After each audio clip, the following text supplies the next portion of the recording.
नमस्कार, स्वागत है आपका अपनों के साथ अपनों की बात। और आज 2025 31 दिसंबर, ये पुराना साल हमसे विदाई लेने के लिए खड़ा है और नया साल 2026 हमारे स्वागत के लिए हमारे दरवाजे पर दस्तक दे रहा है। समय ना रुकता है ना थमता है, समय तो निरंतर प्रवाह होता रहता है और इस समय की धारा में हम पल-पल बहते जा रहे हैं।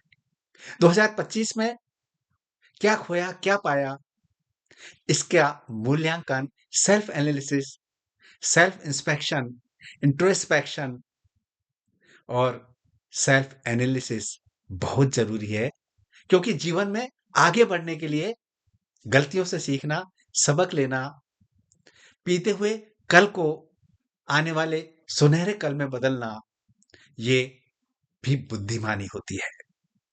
जी हाँ, 2025 में क्या खोया, क्या पाया, इस बात की ऑडिट करें और खोने-पाने की बात भी ना करें, तो हमारे क्या अचीवमेंट्स रहे, क्या उपलब्धियाँ रहीं, इस पर हम गौर करें, तो हम आने वाले समय में, आने वाले भविष्य को और अधिक सफल, खुशहाल उपलब्धियों से, अचीवमेंट से भरा हुआ बना सकते हैं। 2025 में हमारा टाइम मैनेजमेंट कैसा रहा? हमारा सेल्फ मैनेजमेंट कैसा रहा? हमारा लाइफ मैनेजमेंट कैसा रहा? हमारा मनी मैनेजमेंट मैनेजमेंट कैसा रहा? हमारे पर्सनल मैनेजमेंट कैसा रहा? प्रोफेशनल मैनेजमेंट कैसा रहा?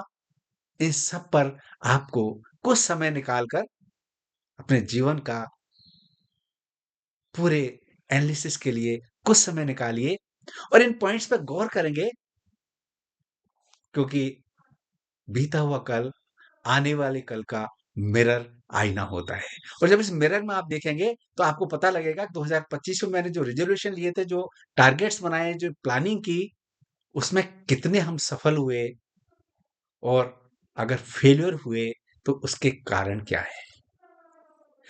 2025 में जो सफलताएँ आपने प्राप्त की, जो अचीवमेंट्स किए, उन पर ईश्वर को धन्यवाद दीजिए, माता-पिता को धन्यवाद दीजिए, शुक्रगुज़ार होइए और स्वयं को शाबाशी दीजिए कि ये सफलताएँ आपने अपने लक्ष्य के मुताबिक प्राप्त की। और जो कुछ हम नहीं प्राप्त कर सके या फेल्योर हुए, उसको लेट गो कर दीजिए। टाइम मैनेजमेंट आपका कैसा रहा? क्योंकि टाइम मैनेजमेंट आपका सेल्फ मैनेजमेंट, आपका लाइफ लाइफ मैनेजमेंट, आपका प्रोफेशनल मैनेजमेंट और आपके पर्सनल मैनेजमेंट में बहुत इंपॉर्टेंट रोल प्ले करता है। इसलिए 2025 के टाइम मैनेजमेंट में आप थोड़ा-सा गौर करिए, विचार करिए। मैंने मेरा समय कहाँ लगाया? कहाँ लगाया? कैसे लगाया? कहाँ ज़्यादा लगाया? कहाँ कम लगाया? वो अचीवमेंट्स और फेल्योर आपको पता लग जाएँगे। तो ये जब आप ऑडिट करेंगे 2025 की टाइम मैनेजमेंट की, तो 2026 की प्लानिंग, आपकी रिज़ोल्यूशन, आपके टारगेट्स में वो गलतियाँ नहीं होंगी, 2025 में हम किसी कारणवश कर पाए। लाइफ मैनेजमेंट की बात करें, तो लाइफ मैनेजमेंट में आपकी रिलेशनशिप, कहाँ रिश्तों में खटास आई, कौन से रिश्ते दरके, खिसके, क्या कारण रहे, इस पर भी विचार कीजिए। क्योंकि रिलेशनशिप जीवन में खुशियों का बहुत बड़ा ज़रिया होता है। रिलेशनशिप कैसी हो, कैसी ना हो, क्या गलतियाँ हुई, थोड़ा-सा बड़प्पन रख के 2026 में रिलेशनशिप को ज़्यादा अधिक नर्चर करने की कोशिश करें। पर्सनल मैनेजमेंट में आपने क्या डिसाइड किया? क्या नई स्किल सीखी? क्या नए काम सीखे? कोई नई डिग्रियाँ ली या नए ऐसे अचीवमेंट्स, कोई प्रोजेक्ट्स लिए, वो आपको प्राप्त हुए हैं, तो आप उसके खुशियाँ मनाएँ, उत्सव मनाइए। पर्सनल मैनेजमेंट में आपकी हेल्थ, आपकी पर्सनैलिटी, आपकी सोच, आपने कुछ किताबें अच्छी पढ़ी होंगी, उसके विचार में चिंतन कीजिए। और आपकी मनी मैनेजमेंट की बात करना बहुत ज़रूरी है, क्योंकि जीवन में मनी बहुत इम्पोर्टेंट रोल प्ले करता है। कहाँ आपने इन्वेस्टमेंट किए, कम किए, ज़्यादा किए, उस बचत पे भी गौर कीजिए। अगर मैनेजमेंट में कोई कमी रही, तो उसको 2026 में सुधार लीजिए, क्योंकि गलतियों से सबक लेना, सीखना ही जीवन में आगे बढ़ने का आधार है। जीवन में लेट गो करना सीखिए, जो नहीं हो सका उस पर ग्लानि मत करिए, कोई गिल्ट महसूस मत करिए। भगवान महावीर स्वामी का एक बहुत अच्छा सिद्धांत है, निर्जला सिद्धांत। वो ये कहते हैं, जीवन में चीज़ों को छोड़कर आगे बढ़ना ही अचीवमेंट्स का एक बहुत बड़ा हमारे पास ज़रिया होता है, एक बहुत बड़ा आधार होता है।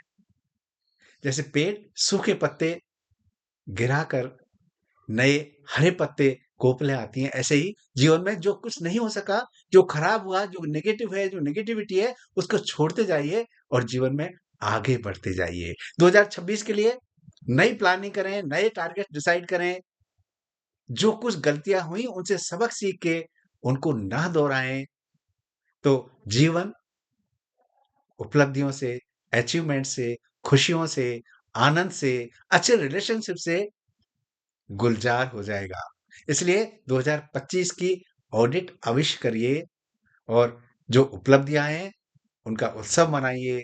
अगर कहीं फेल्योर है, तो उससे सबक लीजिए, सबक सीखिए और उनको जीवन में ना दोहराइए, क्योंकि अच्छाइयाँ बढ़ाते जाएँगे, कमियाँ स्वतः ही कम होती जाएँगी। सेल्फ एनालिसिस करें, सेल्फ इंस्पेक्शन करें, सेल्फ इवैल्यूएशन करें, तो आप खुद के मेंटोर खुद बन जाएँगे और 2026 के नए टारगेट्स, नई उपलब्धियाँ, नए अचीवमेंट्स, नई खुशियाँ, नए आनंद आपके जीवन को और अधिक सराबोर कर देंगी।